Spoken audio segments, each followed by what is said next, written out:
ఓం శ్రీ గురుభ్యో నమః. అందరికీ నమస్కారం. In this video, let us discuss and examine about how to experience God in life. See, Rabindranath Tagore, as you all know, he was lying on the deathbed. So, besides him, an old friend of him was sitting. So, as a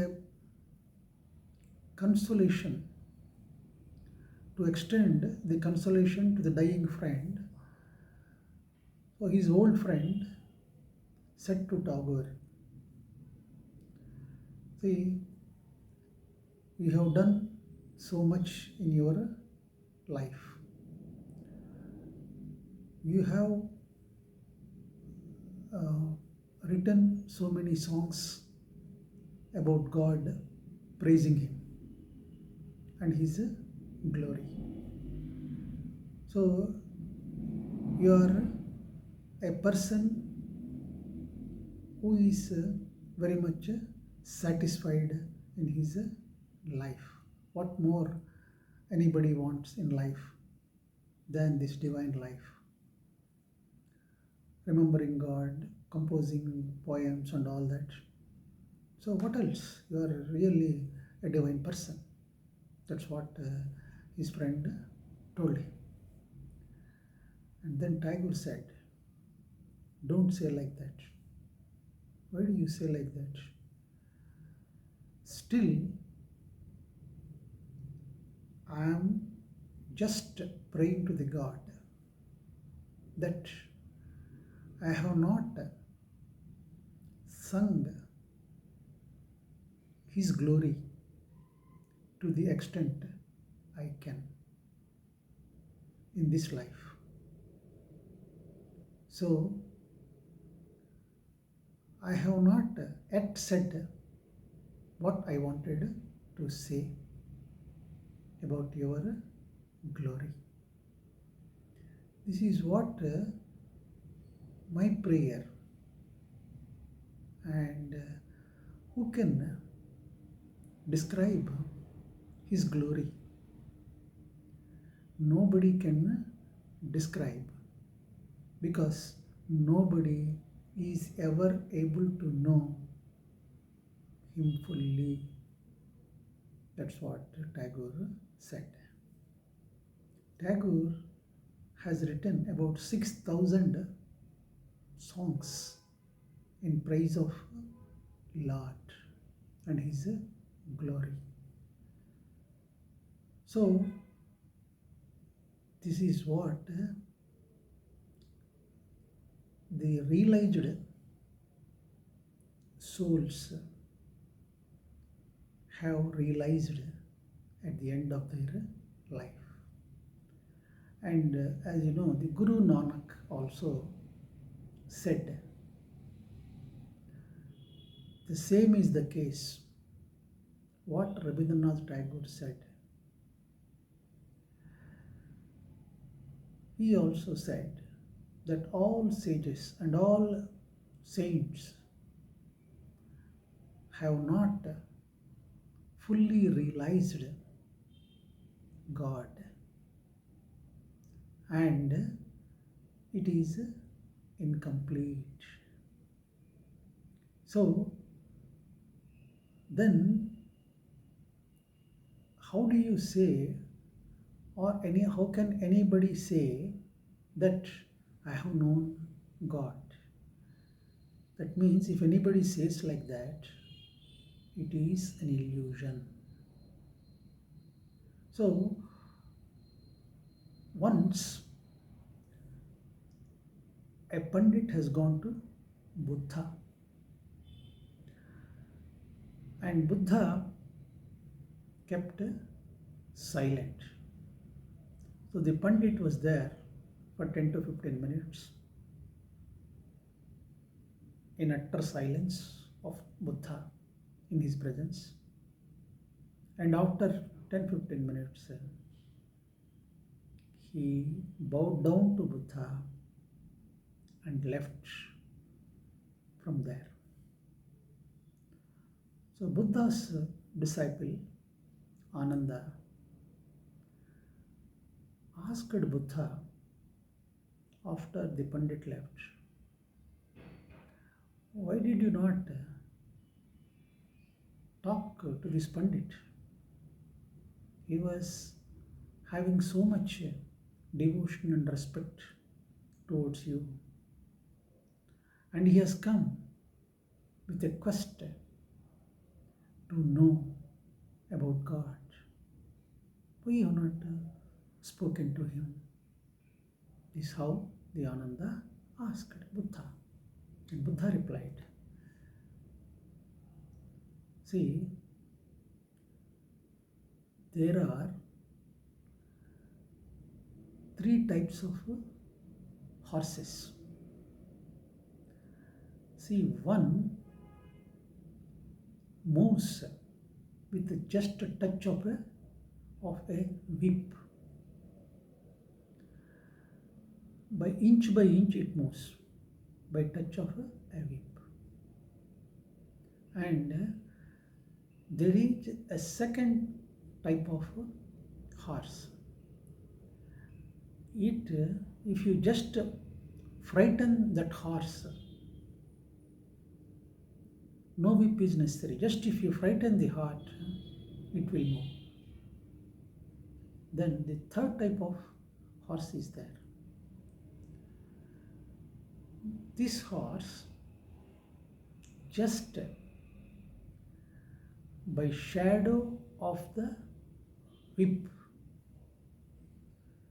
it moves on, it goes on moving in its journey. So, similarly, the Pandit is a third type of horse. So, he understood my silence. Why I was silent is, nobody can know the God as a whole, because whatever we know, it is very little, it is incomplete. So how can I say to him that I can completely know God? So if I tell him, that will be a lie on my part. So I cannot say there is no God, because I am experiencing the divinity and God. So sometimes I feel that I know him, and sometimes that wisdom is lost. So I am in a state of knowing and again unknowing. So in these two states, I am vacillating. So this is what the Buddha told Anand. So I kept silent. So what is whip?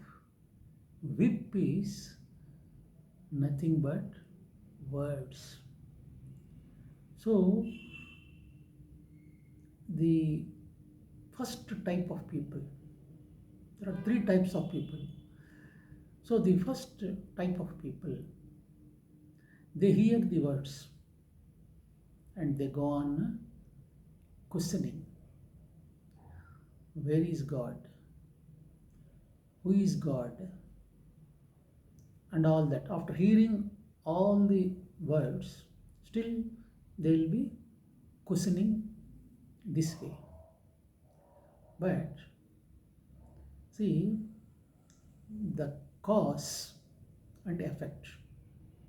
Cause is subtle and effect is gross. God is the cause behind this creation. This vast and gross creation. He is the cause and He is invisible. But His signature can be seen everywhere around us, in and around us, not only around us, in and around us, in us as well as around us. So, in this beautiful creation, whatever is happening, it is happening not by chance. This whole universe is running not by chance. There is a divine order, there is a balance. So, when you see the universe and its consecutive order in which it is happening, and you see the cosmos, not the chaos. So, everything is well determined, going by every order, and whatever is happening has a significance in life, in anybody's life, not only in the universe, even in individual's life. So, if you are blind to the creation around you, then how can you perceive and realize the Creator? The Creator is available only in His creation, as the Masters say. So, when once, after hearing the words, when once such kind of person feels the presence of the God behind this creation, then once he feels that, when he starts feeling that, that is the first step, then he cannot behave as he was doing it before. His whole life undergoes a sea change, because before doing every act, he remembers the God and His presence in the creation. Then he cannot go astray, and he will but do the right thing in each and every situation and context. So, once you get connected to that reality of the presence of the Almighty behind the creation, you can't afford to miss Him anywhere, and you start enjoying His presence everywhere. So it takes its own time for that realization. Then there is a second type of person So, like second horse. So, he knows, he accepts the presence of the God only mentally. So, out of fear, he runs to all the places of pilgrimage out of fear. And he is afraid of the presence of the Lord. So he goes on making prayers and prayers for doing things in a fruitful way and anticipating results so that his life will be in order and his all expectations will be fulfilled. In the process, he ignores the intelligence and mercy of the Lord because ever happening is his will. Whatever happens and whatever is happening is his will. He, he is ignorant to this truth and out of fear goes on begging to change the order of the life which is already well determined by the Almighty. So then the third type of person is as like a pandit who approached Buddha. He is a real devotee. He knows and he realizes the presence of the Lord in each and every creation around him. And he doesn't desire anything as he knows that every happening is a divine will and it is perfectly in order. So he goes on expressing his gratitude and thankfulness for all the gifts that God is bestowing on the creation. And he is ever grateful and to the Lord. So he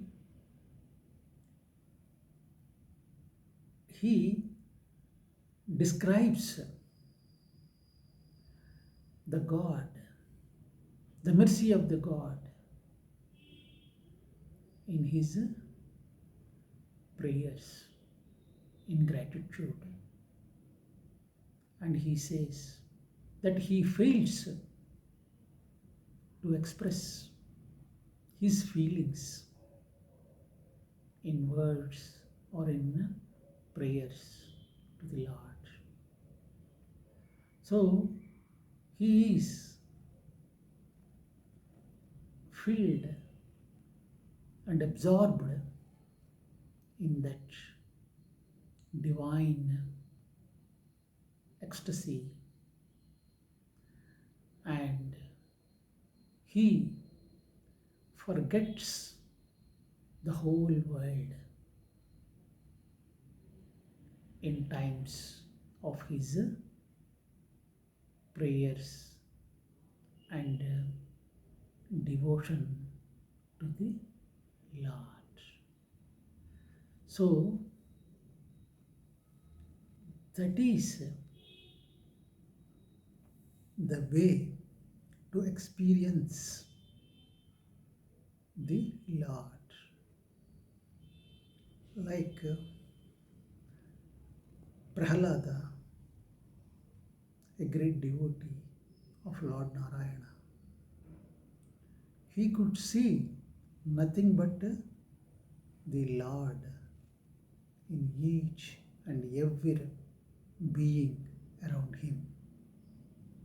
He could see it in his father, in mother, in gurus, and in all the objects and creation around him. So, that is the way of experiencing the God. When you are in tune with that divinity which is pervading all over the universe, you feel and realize that you cannot see the God in form because you are a part of Him, a drop in the ocean. You are a drop in the ocean. See, drop is not different and separate from the ocean. Ocean is a drop, and a drop, when it merges in the ocean, it loses its identity. So, a wave of the ocean, it is not separate from the ocean, appears to be separate, but again the ocean draws the wave back to its own fold and lap. So we are all the children of God. We are all His offsprings on earth. So realize and experience the divinity in and around you. Thank you.